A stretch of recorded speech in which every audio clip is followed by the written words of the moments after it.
سلام دوستان، امیدوارم حالتون خوب باشه. امروز میخوام ساخت یک اپلیکیشن هوشمند رو بهتون یاد بدم بدون نیاز به کد نویسی. اول کارکردش رو بهتون نشون میدم که ببینید چه کارکردی داره، بعد نحوه ساختش رو بهتون نشون میدم.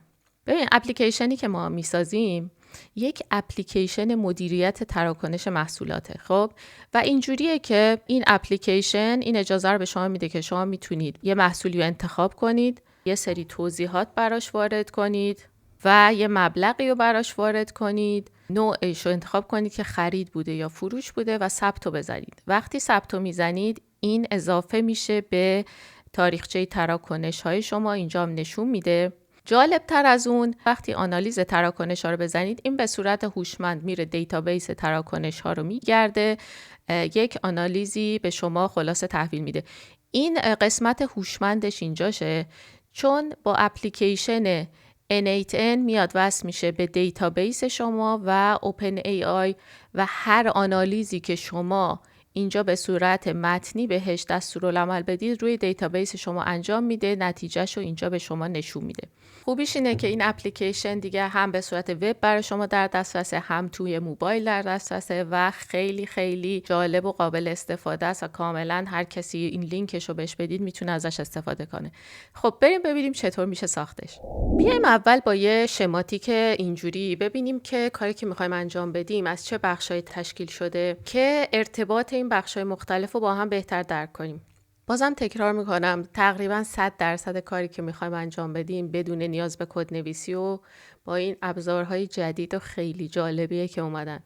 ببینید ما اول میایم با یک ابزاری به نام لاوبل اپ که واقعا چیز هیجان انگیز و جالبیه، فرانت اند یا یو آی یا رابط کاربری اپمون رو میسازیم. جلوتر همه اینا رو دونه به دونه نشون میدم. یعنی اینکه چیزی که کاربر میبینه، اون قسمت که کاربر میبینه. البته فقط فرانت اند رو کار نمیکنه، بک اندم تا حدودی اینکه چه کاری اون اپ انجام میدارم تا حدودی میسازه این لاوبل اپ، ولی برای بعضی کاربردها خب محدودیت داره.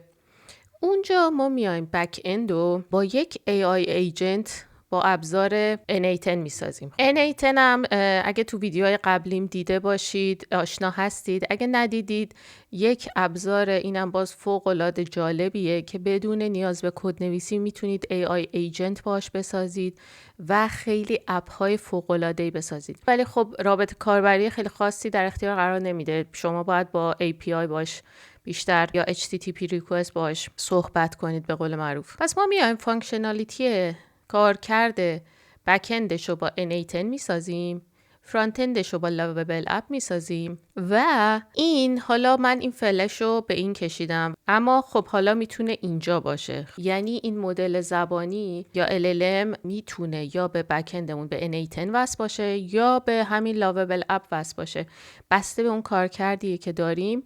و این مدل زبانیمون حالا میتونیم با API OpenAI در ارتباط باشه، میتونه از طریق API یا میشه مدل های زبانی لوکال مثل اولاما رو بهش وصل کرد. خیلی حالا اصلا میتونه جمنای باشه، هر مدلی. بذارید همین پایین بذاریم بهتره. و نهایتاً اپمون یه دیتابیسی خواهد داشت، چون که اون اطلاعاتی که ما میخوایم ذخیره بشه یه جایی باید ذخیره بشه دیگه. تو اون اپمون ممکنه حالا هر مدل اطلاعاتی اپمون نیاز داشته باشه ذخیره کنه، اطلاعات کاربران، اطلاعات موجودی انبار، هر چیزی اون باید توی دیتابیس ذخیره بشه و به عنوان پلتفرم دیتابیسمونم از سوپابیس استفاده میکنیم. سوپابیس یکی از الان پرکاربردترین پلتفرم هاییه برای داشتن یک دیتابیس برای اپلیکیشن ها، به خصوص وب اپلیکیشن ها، و واقعا کار باش راحته و خیلی استراکچر خوبی داره. جلوتر بهتون نشون میدم که کار باش چجوریه. حالا که با شماتیک کلی کار آشنا شدیم بیایم کار شروع کنیم. خب بیایم با لاوبل اپ شروع کنیم. ببینید لاوبل اپ، بیاید تو سایتش lovable.dev. اولا که خب یه سری نمونه کارهایی که بقیه انجام دادن رو میتونید ببینید. کارکردش اینه که شما یک پرامپت میدید، میگید من همچین اپلیکیشنی میخوام برام بساز، تمام، و براتون اون رو میسازه. و چیزایی که کاربرای دیگه ساختن میتونید هم ببینید، ایده بگیرید. بذارید من لاگین کنم با گوگل.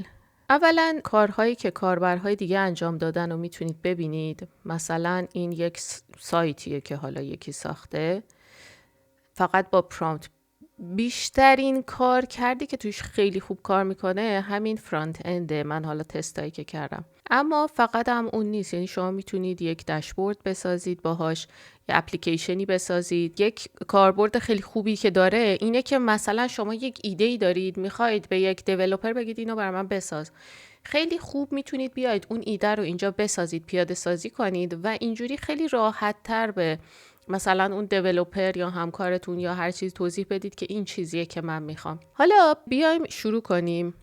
ببینید، برای اینکه پرامپت خوبی بتونیم اینجا بنویسیم، چون خیلی مهمه که چه پرامپت اینجا مینویسیم، من میام از چت جی پی تی کمک میگیرم. به چت جی پی تی ایده‌مو توضیح میدم، میگم اینو برای ساخت وب اپلیکیشن به یک دیولپر توضیح بده. خب ببینید، من براش نوشتم که یه توضیحات کلی در مورد اپلیکیشنی که میخوام بسازم نوشتم. یک اپلیکیشن تحت وب بساز که در اون کاربر بتونه از یک لیست محصولی رو انتخاب کنه، یک توضیحات بنویسه و یک مبلغی رو وارد کنه و یه قسمت باشه که بین خرید یا یا فروش یکی رو انتخاب کنه و در انتها دکمه ثبت رو بزنه.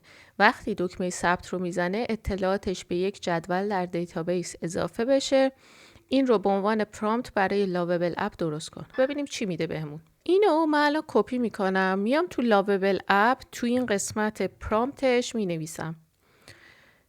بعد دکمه ثبت رو که بزنیم، من همه کاراشم دارم فارسی انجام میدم که برای همه کسایی که دارن ویدیو رو میبینن قابل انجام باشه. خودم اولین بار فارسی دارم تستش میکنم، ببینیم که فارسی هم جواب میده یا نه. ببینید، این قسمت جایی که شما باهاش چت میکنید، این قسمت وسط جاییه که اپلیکیشن شما بعد اینکه ساخته شد نشونتون میده و اینجا الان داره فکر میکنه و خب جوابایی که میده انگلیسیه، ولی ظاهرا فهمیده که من چی گفتم. تا وقتی که ورکینگ رو اینجا نشون میده یعنی داره کدشو میسازه. باید صبر کنید که اینو بسازه، بعد تست کنیم ببینیم چجوریه.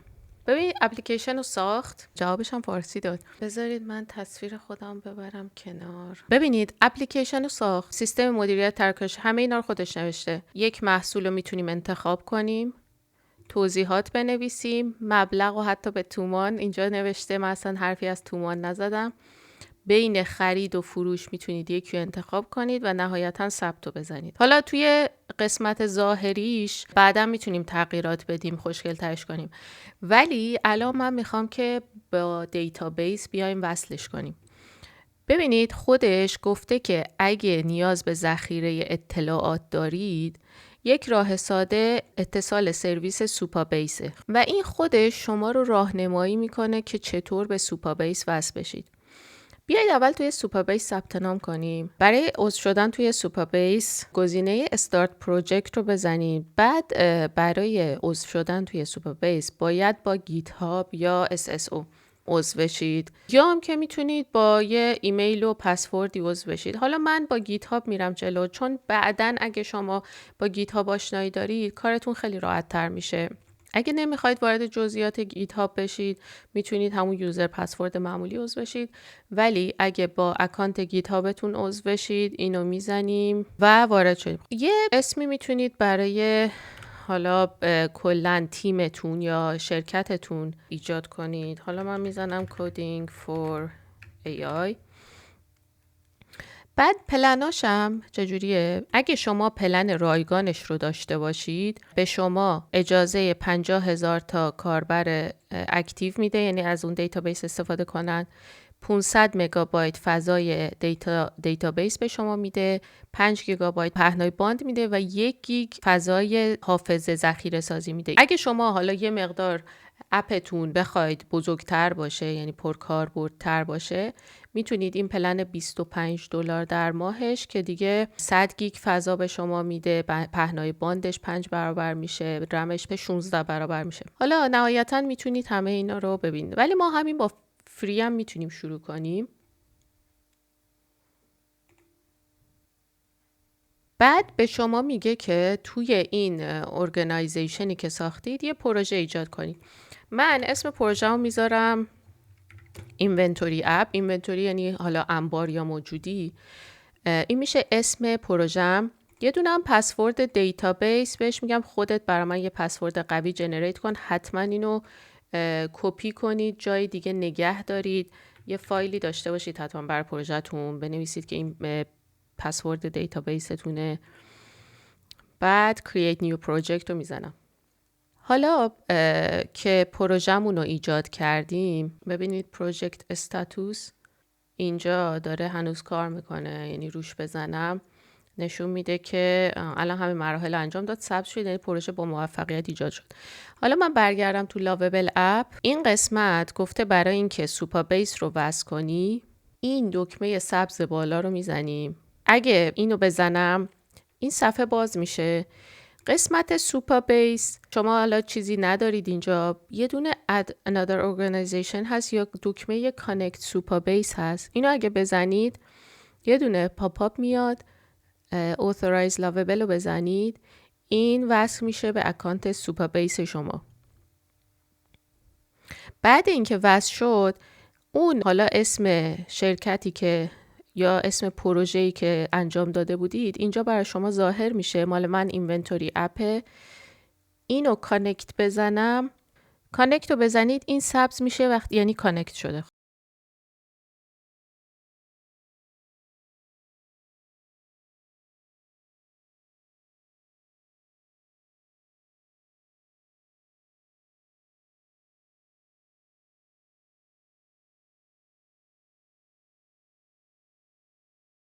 الان اینو ببندم این خودش برام آورد که کانکت شده با سوپابیس. اینجا رو هم باز کنید میبینید کانکتد، گیتابم هم کانکت شده. حالا بهش میگم که جدول مورد نیاز برای ثبت تراکنش محصول را ایجاد کن. گفته که برای ایجاد جدول مورد نیاز این SQL ها رو نیازه که توی سوپابیس وارد کنیم. گفته اینا رو بررسی کنید. اگه با SQL آشنایی دارید میتونید اینا رو بررسی کنید.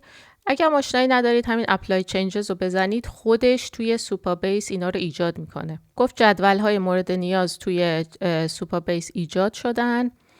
حالا داره تغییرات رو توی کد اپلیکیشنتون میده. تا این داره این کار رو انجام میده بریم توی سوپابیسمون. قسمتی که گفتم تیبل ادیتوره و تیبل ها رو نشون میده. الان 2 تا تیبل ایجاد کرده. یکی تیبل پروداکتس یعنی محصولات، یکی هم تیبل تراکنش ها ترانزکشنز. الان خالیه هن. تیبل محصولات رو خودش پر کرده. حالا شما میتونید اون چیزایی که میخواید، مثلا اینجا همون لیستی که توی اپ داشتیم، گوشی، تبلت، موبایل، مانیتور، همونا رو اومده تیبل کرده. برای تراکنش ها هنوز تراکنش جدیدی نیست. هر وقت از اپ استفاده بشه و کسی دکمه ثبت رو بزنه اینجا اضافه میشه. حالا این کارا رو انجام داد، فقط یک ارور داد. حالا ارور داد ولی گفته که اون جدول رو ایجاد کرده و همه کارا رو کرده. بیایم یه تست بکنیم ببینیم اصلا میشه. مثلا بزنم لپتاپ، خرید دوم، حالا هر توضیحاتی، مبلغ و خرید. ثبت رو بزنم خودش یه پیام داد که تراکنش با موفقیت انجام شد، ولی توی این جدول ترانزکشنمون اضافه نشد. باید بهش بگیم که وقتی دکمه ثبت کلیک میشه تراکنش رو به جدول ترانزکشنز در دیتابیس اضافه کن. الان گفت تغییرات اعمال شد ولی اینجا یه ارور داد. همین ارور رو قبلا این دکمه try to fixش بهتر کار میکرد ولی الان خیلی کار نمیکنه. یعنی همینجور دکمه try to fix رو میزدی کار میکرد تو ورژن قبلیش. الان میام خودم این اروری که داده رو کپی میکنم، پیست میکنم براش، ببینم که میتونه درستش کنه یا نه. گفتش که الان درستش میکنم. باز یه ارور دیگه داد. دوباره من اینو کپی میکنم، پیست میکنم. الان درست کرد ظاهرا، هیچ اروری دیگه نداد. بیایم یه تست بکنیم. لپتاپ، خرید دوم، مبلغ، خرید. ثبت رو زدم. ببینید توی جدول ترانزکشنز اومد اضافه شد. خرید دوم، پروداکت 2 یعنی از لیست پروداکت ها دومی که لپتاپ درسته، و مبلغ و بای یعنی خرید. پس این اضافه شد. هر چند تا اضافه کنید، من الان مثلا کیبورد اضافه کنم، خانم صادقی، مبلغ این، فروش. یکی دیگه اضافه کردم،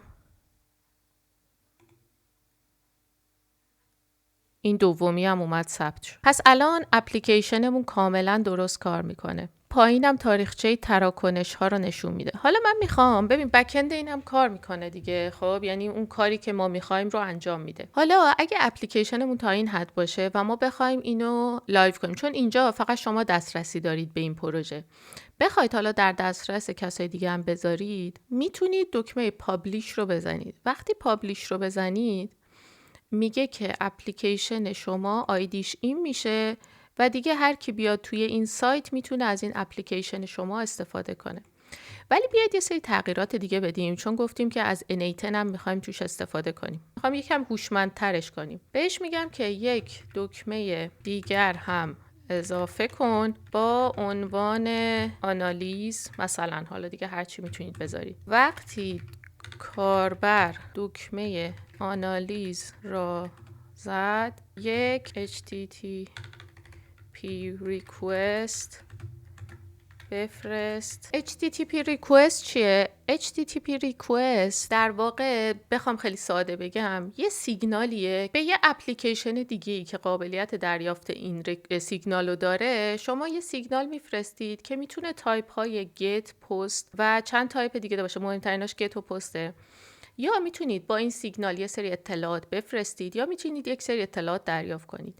با استفاده از این ما میتونیم با یک اپلیکیشن دیگه ارتباط برقرار کنیم. من میخوام از این استفاده کنم تا با N8N ارتباط برقرار کنیم. و اگه یادتون باشه ما میخواستیم یه فرانت اند بسازیم که ساختیم با لاوبل اپ، به دیتابیس هم الان دسترسی داره. حالا میخوایم این ارتباط رو شکل بدیم، یعنی با بک اند یا AI ایجنتی که با N8N میسازیم میخوایم ارتباط داشته باشه. بیایم N8N رو ببینیم. ببینید N8N همونطور که گفتم شما میتونید خیلی ساده بدون کد نویسی یک AI ایجنت بسازید. اگه ویدیوهای قبلی من در مورد N8N رو ندیدید حتما ببینید، چون خیلی کمکتون میکنه. من دیگه جزئیات ساخت AI ایجنت رو توضیح نمیدم.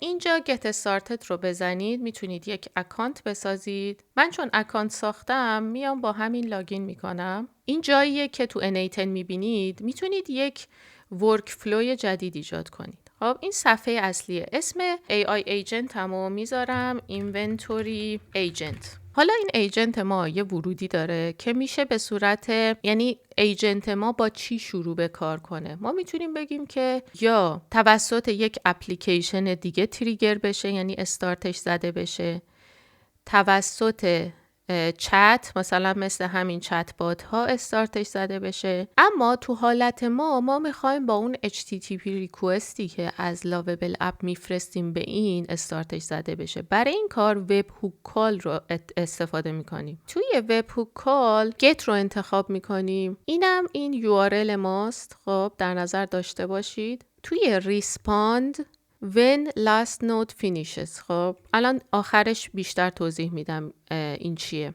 اینو که ساختیم بیایم این لینک رو کپی کنیم. این لینکی که اینجاست. میام تو لاوبل اپ بهش میگم که اولا این گفتش که دکمه آنالیز اضافه شد. این دکمه رو خودش اضافه کرد.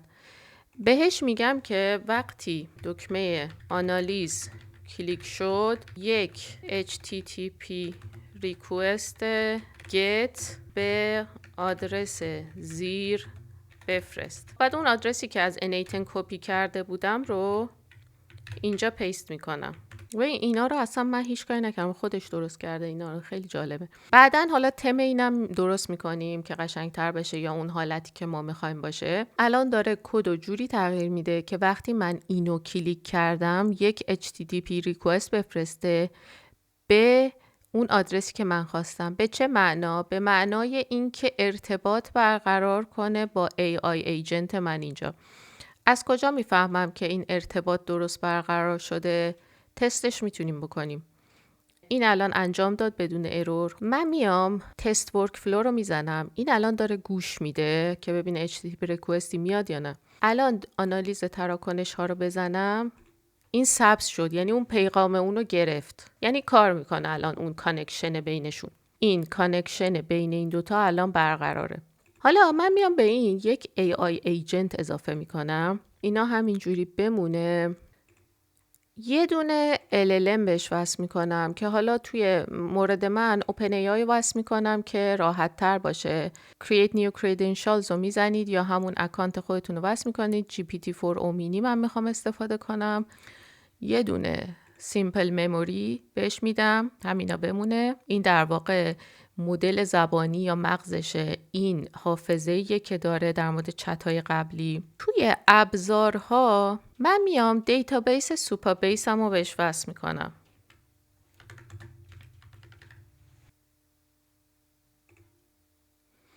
سوپابیس اکانت و Create New Credentials میزنم. اینجا یه دونه هاست از ما میخواد، یه سرویس رول سیکرت میخواد. اگه بریم تو سوپابیسمون، اگه بیام توی پروژکت اوورویو، View API Settings، اینجا به من یه دونه URL میده که اینجا میذارم. سرویس رول سیکرتم اینه که کپیش میکنم، اینجا پیست میکنم. سیو. ببین وصل شد. وقتی سبز میشه یعنی با موفقیت وصل شد. حالا وصل که شدیم میگه که کارش چی باشه. من گت منی رو میزنم، یا میتونید کارش این باشه که چیزی ایجاد کنه دیتابیس شما، چیزی پاک کنه، چیزی بگیره ازش. من گت منی رو میزنم، یعنی ازش چیزی بگیره. و تیبل هم باید انتخاب کنیم که از کدوم تیبل میخواید چیزی انتخاب کنه. من تیبل ترانزکشن ها رو انتخاب میکنم، همون تراکنش ها. حالا بذارید برای اینم یه اسم بذاریم. برای این نودمون به جای سوپابیس میزنم دیتابیس که بعداً به AI ایجنتمون توضیح بدیم کار این چیه. اینو میزنم. خب ببینید اسمش شد دیتابیس. حالا تو AI ایجنتمون بیایم یه سری توضیحات بهش بدیم. تو این قسمت اد آپشن اگه سیستم مسیج رو بزنیم، اینا دستورالعملایی که ما به AI ایجنتمون میدیم. بهش میگیم که You are a helpful assistant. بذار اینم فارسی بنویسم. تو یک دستیار هوشمند هستی که اطلاعات دیتابیس را به زبان ساده گفتاری تبدیل میکنی. اطلاعات را از دیتابیس بگیر و خلاصه کن. این AI agent باید تریگرش رو عوض کنیم. Define below، چون که چت که نیست ورودیمون. Define below رو باید بزنیم. این سیستم مسیج چیزایی که بهش میدیم. این پرامپت یوزره. بهش میگم که همون چتی که مثلا شما با چت جی پی تی میکنید، اطلاعات تراکنش های اخیر را به طور خلاصه به من بگو. اصلا اینو لازم نداریم. تا زمانی که شما تست ورک فلو رو نزنید این گوش نمیده.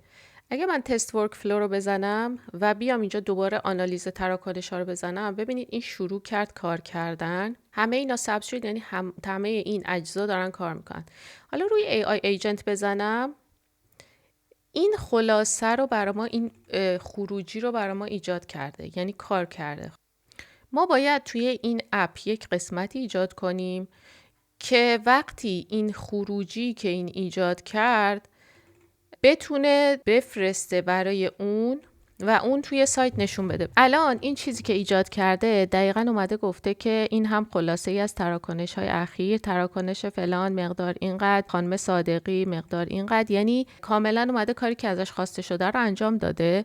شما اینجا هر چیزی میتونید از این بخواید. بگید که چک کن ببین کدوم محصول من بیشترین فروش رو داشته، چک کن ببین مثلا خانم صادقی چه چیزهایی خریده. اینا رو میشه انجام داد. حالا یه کاری که میتونیم بکنیم، بیایم ببینیم که این خروجی اینو چطور بدیم اونجا. شما تو این ترمینالتون هم میتونید وب هوکتون رو تست کنید. اگه اینو کپی کنید، همیشه یادتون باشه سیو رو بزنید، چون این خودش اتوماتیک سیو نمیکنه. اگه تست ورک فلو رو بزنم اون APIش هم کپی کنم، میتونم مثلا curl x get اون IP رو بنویسم. خب ببینید اینو به کار انداخت. در جواب من اینو گرفتم. پس الان میام به اپم میگم که وقتی کاربر دکمه آنالیز رو کلیک کرد و HTTP ریکوست فرستاده شد، پاسخ دریافتی را در پایین صفحه در یک بخش جداگانه نمایش بده. انجام داد، ریلودش کرد. الان بیایم دوباره اینجا تست ورکفلو رو بزنیم، یعنی آماده شنیدنه، و دکمه آنالیز رو بزنیم. ببینید این پایین نمایش داد. این الان با فرمت قشنگی نیست. حالا این چون به فرمت جیسون میفرسته، به هر حال ما داریم یه HTTP ریکوست میفرستیم. وقتی یه آکولاد باز و بسته داریم به فرمت جیسون داره میفرسته. میتونیم بهش بگیم که متن داخل نتایج آنالیز تراکنش ها را بدون فرمت جیسون نمایش بده، به صورت متن ساده نمایش بده. اینا رو بعداً میشه درستش کرد دیگه، با این چیزاش باید ور برید.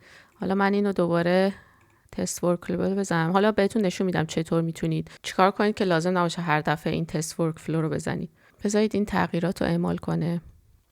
تغییرات اعمال شد. بیایم دوباره آنالیز رو بزنیم. الان ببینید دیگه با فرمت جیسون نمایش نمیده، بهتر نمایش داد.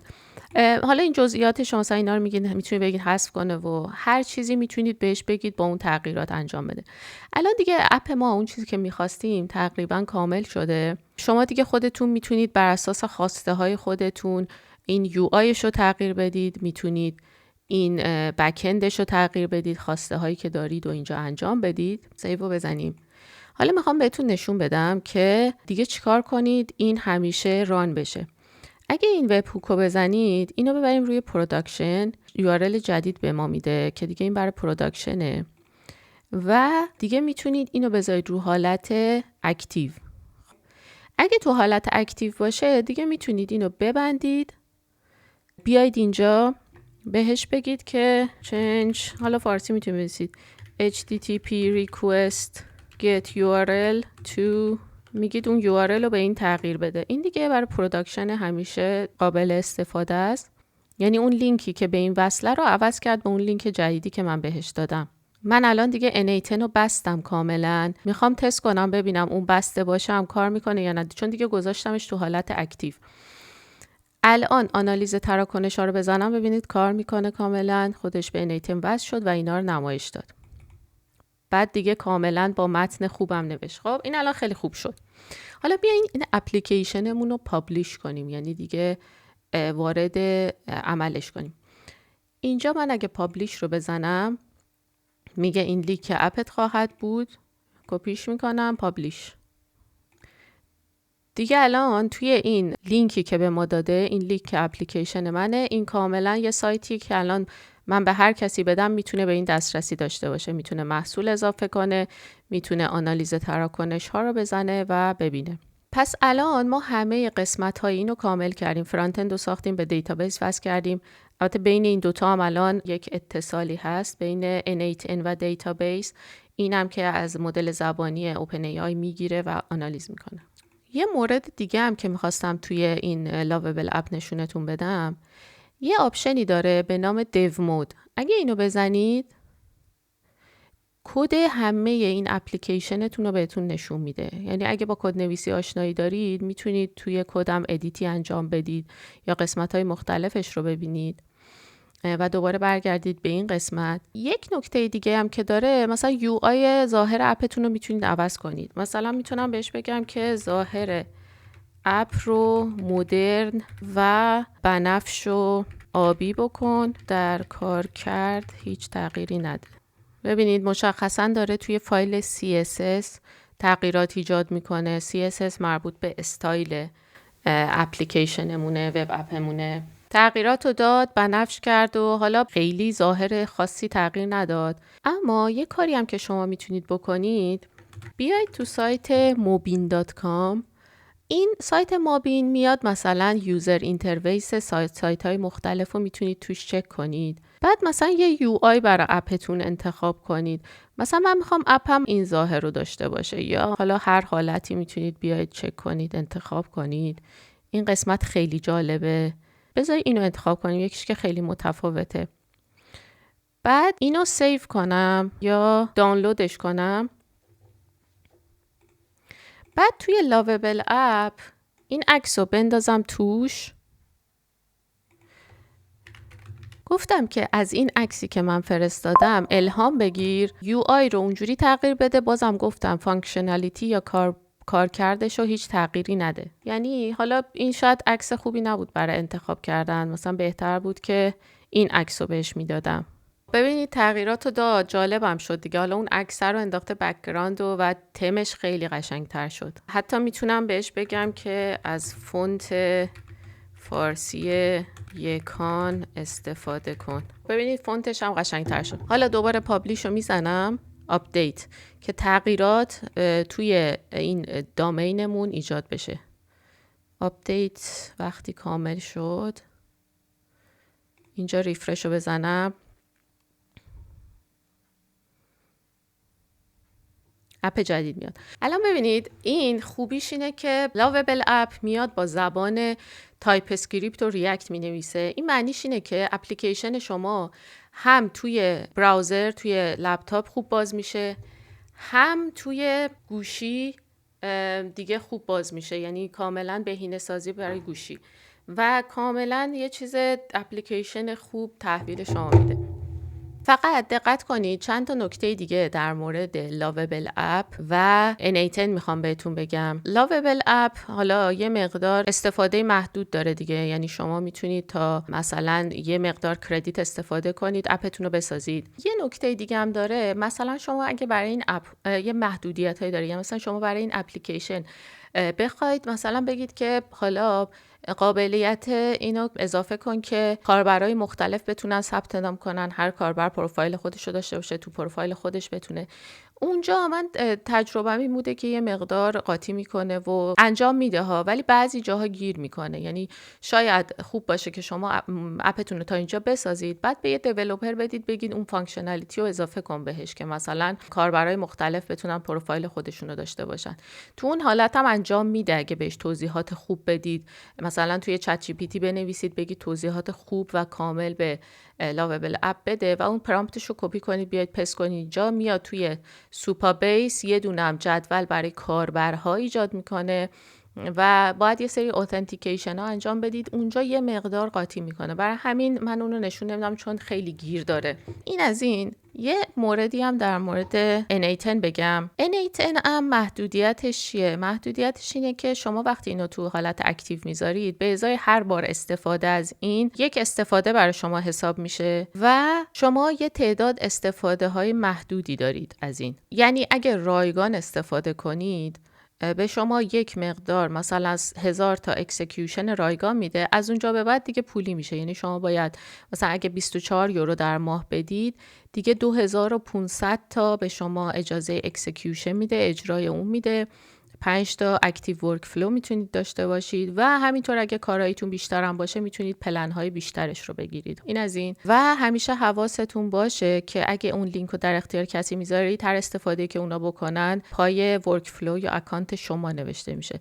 در نتیجه میتونید اینو از اکتیو در بیارید هر وقت میخواید استفاده نشه که دیگه اون اکسکیوشناتون تلف نشه. در کل حالا این کارکرد این اپ بود. امیدوارم براتون جالب شده باشه. واقعا عصری هست الان که شما بدون دانش برنامه نویسی میتونید اپلیکیشن کامل بسازید، میتونید کارکردش رو تعیین کنید، میتونید رابط کاربریش رو تعیین کنید و هر ایده ای دارید پیاده سازی کنید. خیلی خیلی جالبه. امیدوارم برای شما جالب بوده باشه و بتونید اون ایده ای که همیشه داشتید رو پیاده سازی کنید. مثل همیشه ممنون که همراه بودید. فعلا تا ویدیوی بعدی، خدا نگهدار.